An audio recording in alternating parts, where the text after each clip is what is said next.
In this video, I will show you how to connect any app to Claude AI on your phone. When you get on your Claude app, log in and then tap on the filter icon on the top left side. From here, tap on your profile icon below. In this menu section, you will see the connectors option if you have already connected at least one on the desktop or PC version. So you need to open up Claude AI on either your computer or laptop, go to the customize icon on the left side, then select connectors here.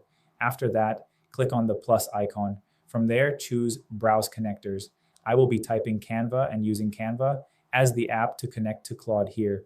You will be prompted to sign into Canva. Once you have given Claude permission, Canva will be connected. Now, if you restart the Claude app on your phone, the connectors option will show up here. Tap on it. Select the plus icon on the top right. I will use Google Drive as an example. Tap on Connect and Claude will prompt you to sign in to your Google account. Once that is complete, Google Drive will be connected. You can change the permissions here if you need. This is how you connect any other available app to Claude AI. Thanks for watching.